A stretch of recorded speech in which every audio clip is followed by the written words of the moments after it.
à tous, bienvenue aux nouveaux arrivants du groupe. Donc aujourd'hui, je souhaitais vous parler des pervers narcissiques. Qui sont ces êtres qui font partie du monde terrestre et qui attaquent, qu'on appelle les vampires mangeurs d'âmes, qui attaquent les âmes, les êtres, à tel point que vous n'avez plus d'identité, comme vous en arrivez à ne plus en avoir d'identité, de personnalité. Voilà, c'est un sujet qui est assez délicat parce que beaucoup de personnes en ont été victimes malheureusement. Je vais vous raconter quels êtres il choisit exactement comme âme sacrée, parce qu'aujourd'hui on entend beaucoup ce mot PN, PN un peu partout, c'est un PN, voilà. Alors, on ne peut pas dire que tout le monde est PN, parce qu'il y a quand même des caractéristiques bien précises chez les pervers narcissiques, et ils ne choisissent pas n'importe qui. Quand ils veulent s'attaquer à une âme, ils vont prendre une âme solaire, un peu comme dans les parcours FJ, les chasers, les runners aussi, vous êtes solaire.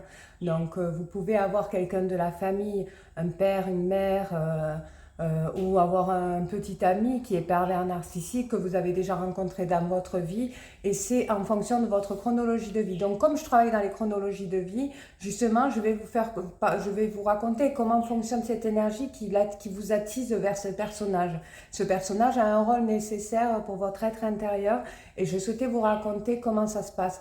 Alors vous rentrez en enfer, bien entendu, vous êtes dans le couloir de l'enfer et vous essayez d'en sortir. Donc je vais vous raconter un petit peu un prototype de chronologie de vie, de personnalité qui rencontre des vrais pervers narcissiques, des vrais PN, quelles sont leurs personnalités, quels sont leurs rôles en tant que vampires mangeurs d'âme, et comment se débarrasser de toutes ces énergies négatives et toxiques que procure le pervers narcissique en votre être, en votre âme. Donc, et comment refonctionne votre âme par la suite après cette rencontre, comment ça se passe par la suite. Donc, quand vous êtes enfant, alors certaines, dans certains prototypes, vous pouvez avoir quelqu'un de la famille qui est déjà comme ça. Donc, une sœur, un père, une mère, voilà. Ou alors, vous pouvez être confronté à du harcèlement scolaire. Donc, on va toucher à toutes vos blessures, le rejet, l'abandon, l'humiliation.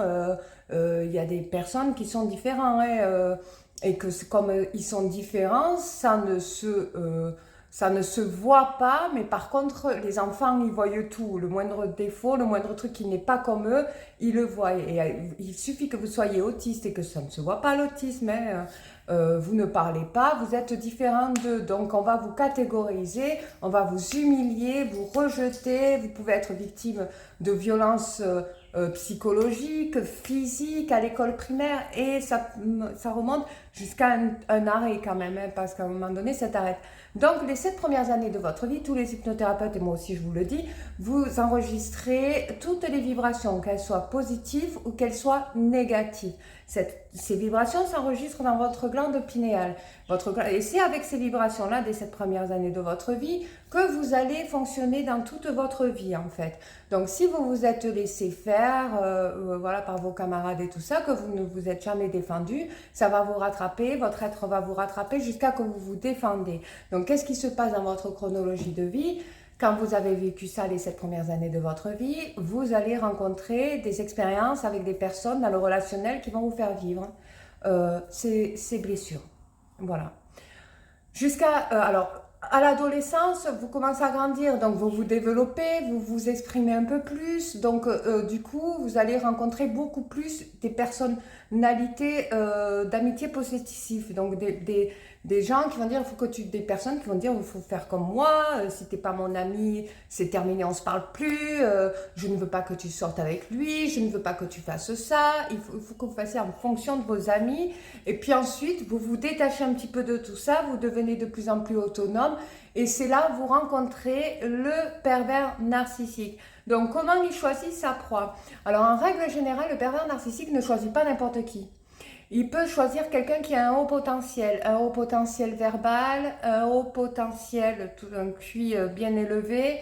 Il va prendre quelqu'un de solaire, donc il va choisir une âme sacrée, parce que le pervers narcissique est un vampire mangeur d'âme. Il a besoin de prendre tout ce qui est solaire afin de construire son être parce qu'il souffre de l'intérieur en fait.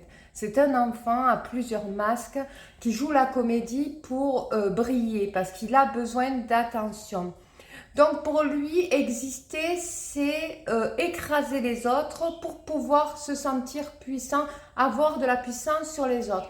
Alors on voit beaucoup de gens qui sont, les pervers narcissiques sont beaucoup dans l'entrepreneuriat. Ils sont patrons d'entreprise, ils ont de grosses structures. C'est des personnes qui adorent se mettre en avant, se valoriser, se montrer brillants. Et c'est des personnes que vous allez voir qui vont humilier pour se sentir supérieurs. Ils ont besoin d'avoir ce sentiment de supériorité. Donc croyez-moi qu'ils ne vont pas prendre n'importe qui. Ils ne vont même pas prendre un SDF dans la rue parce qu'ils ont besoin de briller. Donc ils vont prendre la personne la plus solaire possible. Alors comme vous, les chasers, les runners aussi, qui sont dans les parcours FJ, vous êtes des êtres solaires, voilà. Vous êtes des êtres qui sont là pour l'énergie vibratoire de la Terre, de la planète. Ils vont vous choisir, en règle générale. Vous êtes les êtres qui choisissent. Parce que vous êtes les êtres les plus puissants vous êtes très puissants dans l'univers.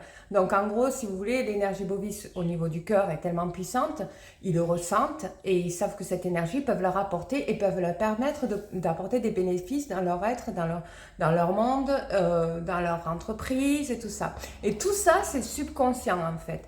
Donc vos énergies d'enfant l'attisent vers lui. Et lui va en profiter pour vous prendre de l'énergie. Donc, comment il fait? Alors, au début, c'est le prince charmant, la princesse charmante aussi. Alors, ça va être beau, ça va être magnifique. Vous allez avoir des cadeaux, vous allez partir en voyage, tout se passe bien. C'est la personne de votre vie. Vous y croyez pas, vous dites, ouais, pourquoi il m'a choisi moi et tout. Et puis, d'un coup, il va commencer à vous trouver des défauts. Voilà. Ouais, bon, parce que cette énergie d'amour puissante vous rend encore plus solide, vous qui avez avant des amis possessifs et tout, vous qui avez eu de la difficulté en amour, parce que c'est souvent ce qui se passe chez les runners et les chasers, vous allez voir une personne qui s'intéresse à vous et vous allez vous sentir un peu plus avec l'amour, plus puissante, votre cœur vibre, il est content, vous êtes en train de vivre une histoire qu'on voit à la télé. Donc vous êtes dans votre cœur, vibre, mais il le fait exprès parce qu'il ouvre le chakra du cœur, en fait, le pervers narcissique, pour prendre justement de l'énergie. Et une fois que vous êtes bien en haut, bien princesse ou prince, et que vous êtes heureux, bram, il va vous descendre. Donc il fait subir des violences psychologiques. Alors vous êtes bête, vous êtes nul, vous êtes moche. Alors voilà. Alors et après il va s'excuser. Un pervers narcissique est quand même un manipulateur, donc il va s'excuser à chaque violence psychologique qu'il va faire subir pour ne pas perdre sa proie. Parce qu'un être solaire se recharge d'énergie solaire, attention, et du cœur. Voilà. Donc du coup lui il a besoin de ce rechargement pour justement briller et voilà, donc vous êtes en enfer. Alors au début il va créer de la dépendance parce que sinon vous fuyez facilement quand vous voyez qu'on commence à vous insulter, vous ne l'acceptez pas, vous allez fuir, mais lui il va créer de la dépendance en fait. Quand vous êtes dans le monde, le château de prince et de princesse, il est en train de construire une emprise pour créer de la dépendance en fait, un peu comme le runner fait avec le chaser et inversement. Il crée de la dépendance autour de vous pour que vous puissiez ressentir dans un piège à laquelle vous ne pouvez pas sortir. Donc ça peut être, il peut trouver une injustice parce que vous pouvez vous confier, vous pouvez très bien vous confier envers une amie, envers quelqu'un de la famille ou quoi, et amplifier ou trouver lui-même une injustice que vous n'avez pas vue, et vous montez la tête, et vous allez dire des choses, et puis après il va vous dire, vous piéger, donc il va prendre toutes les informations, tout. Si vous avez fait une erreur et que vous avez des secrets et qu'il faut absolument pas qu'il n'y a que lui qui est au courant parce que c'est votre compagne ou votre compagnon, il faut absolument pas que ça se dise parce que ça craint pour vous, et bien lui il va garder ce secret pour le maintenir contre vous en fait, pour vous maintenir dans le piège qu'il est en train de construire autour de vous. Mais il n'y a pas que ça, hein. Alors, il y a les menaces de mort, il y a les menaces, il y a des menaces, vous êtes menacé en fait, de partout. Et en plus de ça, il fait tout pour que vous abandonnez, en fait, pour que vous soyez dépendant de lui. C'est pas que il va vous envoyer un texto et puis il va vous répondre 3 mois après.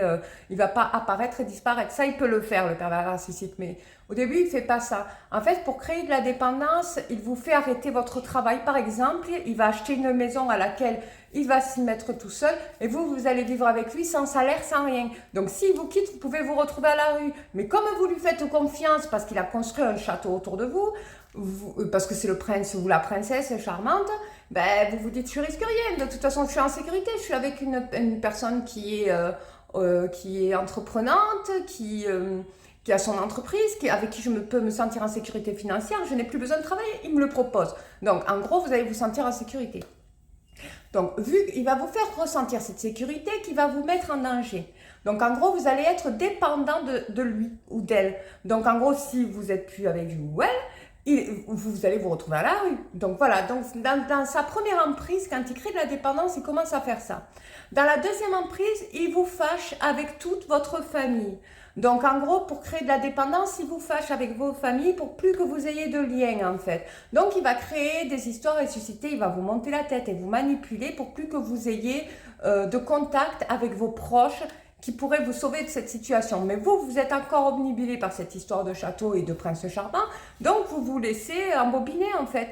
Et vous vous dites, oui, c'est pas juste, parce que dans le fond, on a tous de la dépendance affective, dont le pervers narcissique aussi. Vous êtes tous dépendants affectifs, donc vous le croyez. Vous avez besoin d'avoir une personne, une épaule à laquelle vous reposez, avec quelqu'un qui croit en vous et tout. Et vous voyez que lui, il croit en vous, parce qu'en fait, il croit en vous parce qu'il connaît votre lumière, en fait. Parce que vous êtes très solaire. Vous êtes des âmes sacrées, les personnes qui choisissent. Donc, vous le savez au fond de vous, mais vous n'êtes pas conscient, en fait. C'est votre subconscient, votre esprit qui sait tout, de la valeur du trésor que vous avez en votre être qui veut vous voler. Donc, en gros, lui, ce qui se passe, c'est qu'il vous fâche, voilà. Et après, il va se fâcher parce que vous allez recevoir des amis et tout. Il va vous fâcher avec vos amis, voilà. Et puis, il va tout vous enlever, tout, pour que vous soyez à poil. Donc, il va vous faire un enfant aussi pour vous tenir dans la relation. Et puis, si jamais vous séparez, il va vous menacer de vous prendre l'enfant alors qu'il est dangereux psychologiquement. Donc, au début, c'est des violences psychologiques qu'il va essayer de commettre. Donc, il va vous écraser. Vous allez recevoir, en fait, toutes les blessures que vous avez ressenties dans l'enfance, l'humiliation, l'abandon, le rejet, les blessures psychologiques, les blessures physiques même, il va vous les faire vivre. Tout ce que vous avez vécu dans l'enfance. Donc, au bout d'un moment donné, vous allez vous ressentir nul, bête, parce que vous l'aimez. Et en fait, quand vous avez ce sentiment-là d'être nul, d'être bête, d'être bon à rien, pas intelligent, et puis il va tout ce qui va se reprocher à lui, tout ce qu'il ressent pour lui, il va vous le projeter sur vous et vous prendre votre énergie. Donc lui, qu'est-ce qui va se passer soudainement? Ben, s'il a une entreprise, elle va énormément grossir. Parce que lui, en fait, ce qui va se passer, c'est qu'il va commettre des pardons pour vous maintenir, pour pas que vous échappez. Donc, il va être malin quand même. Il va pas faire ça. C'est très subtil sa façon de faire et c'est très, très, très calculé, en fait. Il calcule tout. Hein. Il est très, très, très, très, très intelligent au niveau de la manipulation. Attention, et c'est de la manipulation consciente qu'il fait, ce n'est pas de la manipulation subconsciente. Tout ce qu'il fait, il le fait exprès. Donc, il y a aussi des pervers narcissiques qui sont bipolaires, il y en a qui sont schizophrènes, donc ils sont très, très, très, très, très dangereux. Donc, en gros, ils peuvent frapper, ils peuvent faire subir des violences physiques graves, vous pouvez vous retrouver à l'hôpital.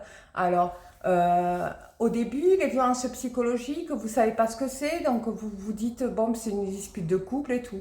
Et puis quand vous voyez comment il fait, ça va jusqu'à la tromperie aussi, et devant vous, parce que quand une fois vous êtes bien faible, c'est-à-dire qu'à un moment donné, quand vous a bien aspiré votre énergie solaire, qu'il a bien tout pris, que lui, ça brille au fond de lui, qu'est-ce qu'il va faire? Il va aller se chercher quelqu'un d'autre. Donc, il va draguer ailleurs ou même une femme, elle peut aller draguer ailleurs avec votre énergie à vous, pour plaire et pour se montrer plus supérieur à vous, parce que lui, il a besoin de ce sentiment de supériorité. Mais à l'intérieur, il y a un enfant qui est en souffrance que vous ne pouvez même pas vous imaginer. Vous le savez au niveau de l'inconscient. Donc vous vous retrouvez presque sans âme, parce que vous avez l'impression de ne plus avoir de personnalité, vous avez plus l'impression de ne plus avoir d'identité même, de ne plus savoir qui vous êtes, parce que vous dites je suis nulle, je suis bête, je sais pas faire à manger, je sais pas, je sais pas tenir mon rôle d'homme ou de femme, parce que les hommes aussi peuvent être victimes de perversion, d'une pervers narcissique, pardon. Il n'y a pas que les femmes, des hommes aussi. Donc je tenais à le dire quand même. Donc vous avez l'impression d'être aspiré énergétiquement, enfin de plus avoir de trucs. Donc en fait vous allez vous retrouver. Alors il y en a qui peuvent rester des années et des années dans ce genre de relation, parce que l'emprise est tellement puissante. Alors, parce qu'on entend beaucoup, et ça, moi, je ne soutiens pas ces gens qui disent ça.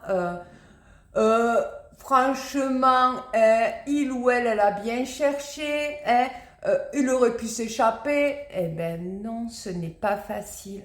Quand vous n'avez plus d'énergie dans l'être, dans l'âme, qu'on vous bouffe tout, de l'énergie intérieure, on n'a plus d'identité, et en plus de ça ils font du gaslighting parce qu'ils vont vous traiter de fou ou de folle, alors qu'avant de dormir ils peuvent tenter de vous étrangler parce que vous vous êtes levé pour aller aux toilettes pour le peu de ça, et que vous êtes allé, vous avez fait du bruit, vous l'avez réveillé, ils peuvent venir vous étrangler, vous plaquer contre le mur, rien que pour vous impressionner. Il va créer des choses qui vont vous impressionner pour vous bloquer dans la peur afin que vous ne la surmontez pas et que vous soyez coincé.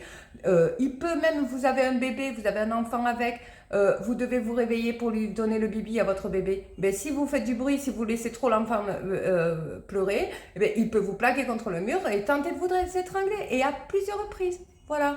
Et là, vous pouvez vivre ça, un sentiment d'étouffement à plusieurs reprises, parce qu'il a créé de l'emprise et vous maintient par la peur. Donc, pour ceux qui disent oui, quand même, ils peuvent s'échapper, ceux qui ils sont quand même sadomaso parce qu'ils pourraient partir, ils pourraient quitter la relation, moi je vous dis, c'est très dur.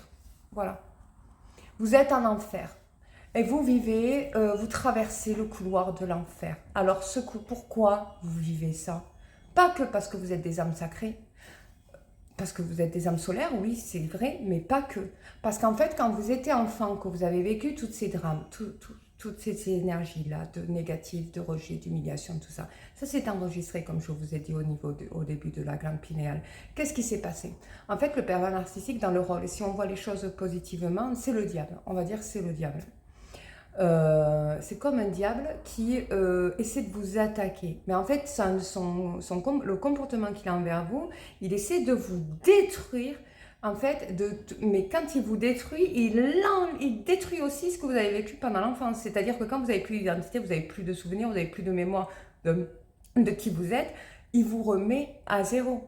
Donc toutes les humiliations, les injustices, tout ça, il enlève tout quand il vous détruit. Donc, ce passage avec lui, que vous aimez avec la source, hein, c'est pour se reconstruire en son être. Donc, malheureusement, il y a des personnes qui en décèdent parce qu'il y a des personnes qui mettent fin à leur vie parce qu'ils se sentent trop coincés dans cette situation. Donc, qu'est-ce qu'il faut faire pour se libérer de justement cette situation? Ben, il faut aller porter plainte. Et il faut avoir le courage d'aller porter plainte et l'énergie. C'est une chose qui est dure, mais il faut partir, il faut quitter la situation. Donc, à un moment donné, soyez sûr que vous allez vous retrouver au plus bas, vraiment tellement bas que vous ne pouvez pas faire autrement que de vous relever, et surtout quand vous avez un enfant. Donc, qu'est-ce qui se passe? Parce que vous avez une porte devant vous. Vous voyez qu'il y a une porte devant vous. Vous la voyez. Mais vous avez l'impression que même si vous avez les clés de cette porte pour aller faire les courses, pour aller partir, vous avez l'impression que vous n'arrivez pas à la passer. Et cette impression qu'il n'arrive pas à la passer, c'est toute l'énergie d'emprise qu'il a mis autour de vous, en fait. C'est tout ça. Et en fait, à partir du moment où vous passez cette porte, vous êtes libéré de l'emprise. Et vous savez que vous pouvez le faire, mais la peur vous retient. Donc, comme je vous ai dit, la peur, c'est le chakra du troisième œil, la peur qui vous tue, la peur de tout ça, c'est tellement fort que ça vous retient dans votre domicile avec lui, parce que vous avez peur qu'il mette fin à votre vie. Donc, qu'est-ce qu'il faut faire? Il faut surmonter la peur. Il faut aller au commissariat, il faut aller porter plainte. Et là, vous combattez le diable. Alors, beaucoup de gens retirent sa plainte après, ce n'est pas grave. Normalement, il faut la maintenir, il faut la garder, il faut porter plainte pour violence psychologique et physique. Vous racontez toute votre histoire. Alors, bien entendu, on va vous demander des preuves. Alors, les preuves, quand c'est de la violence psychologique, c'est très difficile à en trouver. Alors, bon, mais les médecins, maintenant, il y a beaucoup de progrès. Vous avez des psychologues esprits qui vont, légistes, qui vont voir que vous êtes touché par cette personne. Et puis, il y a des enquêtes de voisinage, il y a tout qui se fait. Ils connaissent ce genre de situation. Et il y a des associations qui sont justement faites pour justement recueillir ces personnes qui sont victimes de ces violences-là.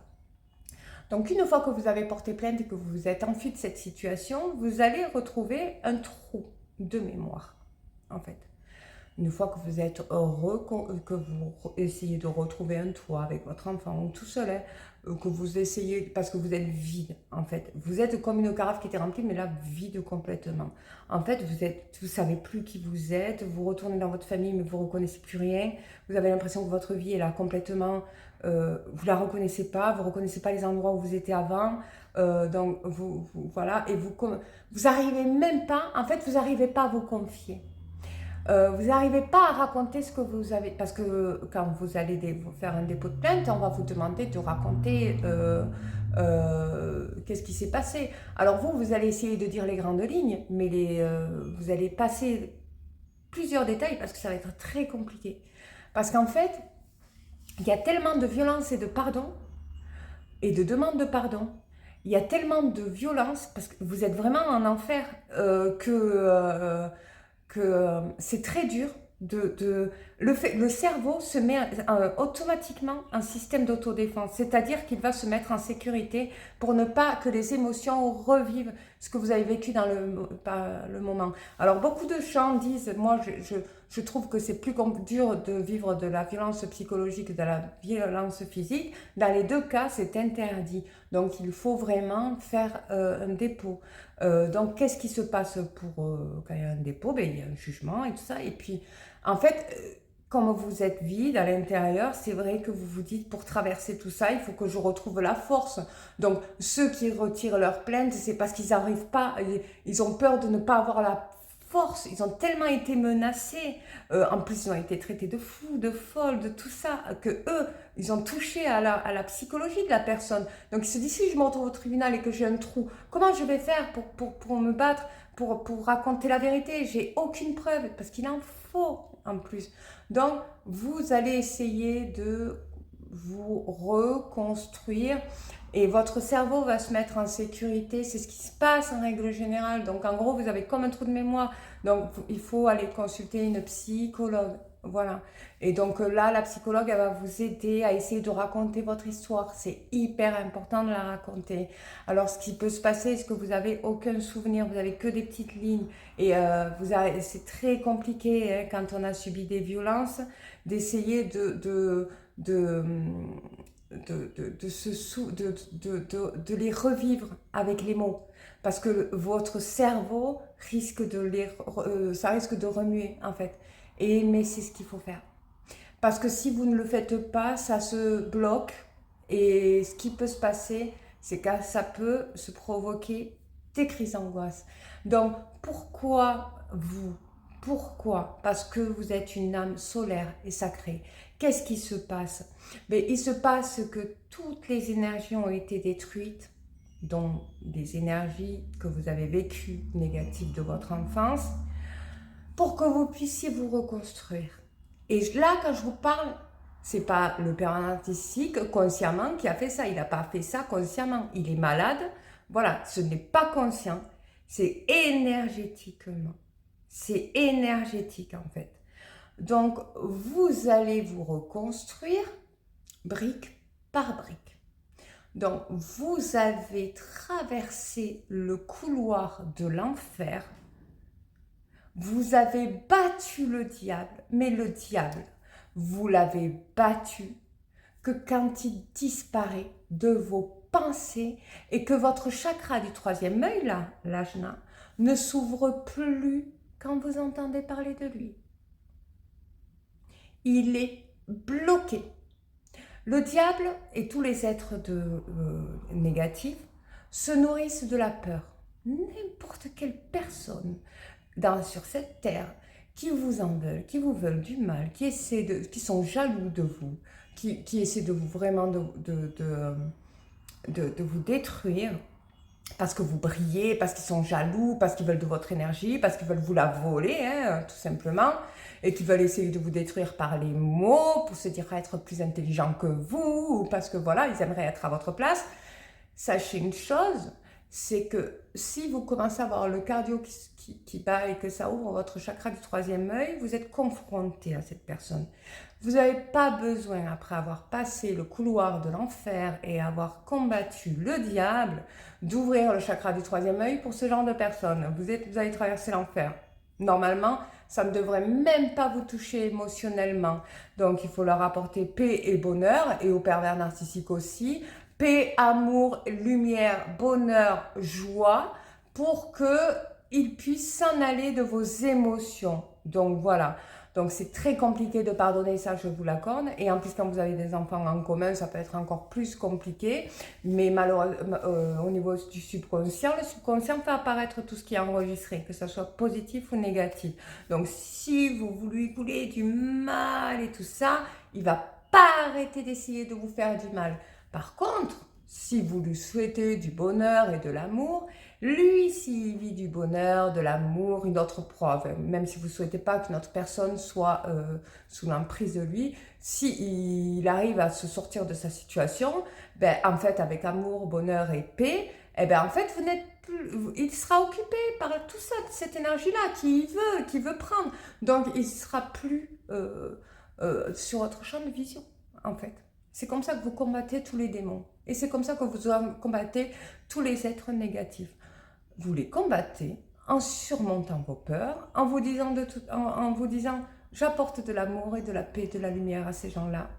Je ne leur accorde aucun impact émotionnel au niveau de mon cerveau.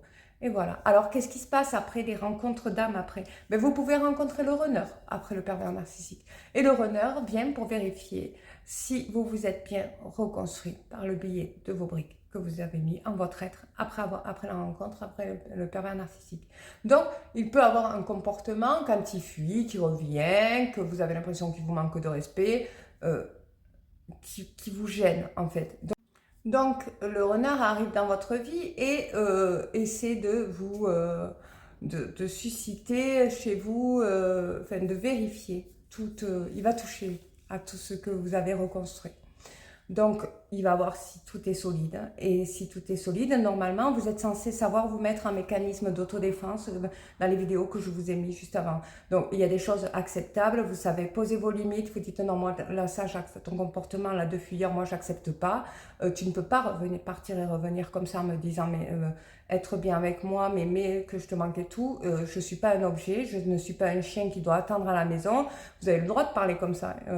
Surtout après avoir passé le couloir de l'enfer. Moi je t'aime et je suis bien avec toi, mais en fait, il fait exprès pour savoir si vous avez des limites et savoir si vous avez appris de ce que vous avez traversé dans le couloir de l'enfer, et pour que vous puissiez bien, vous soyez bien solide en votre âme et en votre être. Donc voilà, donc j'espère que cette vidéo vous aura plu. Pour la prochaine vidéo, je vais vous parler de l'alchimie, les rencontres alchimiques. Est-ce que quand on est attiré physiquement, c'est de l'alchimie, ou est-ce que c'est juste physique? Je vous parlerai de ça parce que beaucoup de gens se disent elle me plaît, il me plaît physiquement et tout, et puis au final la relation elle marche pas. Et puis une personne qui ne vous plaît pas forcément, vous savez pas pourquoi, vous êtes quand même attiré. Et ça s'appelle de l'alchimie, et je souhaitais vous en parler pour la prochaine vidéo. Je vous fais de gros bisous et je vous dis à la prochaine vidéo.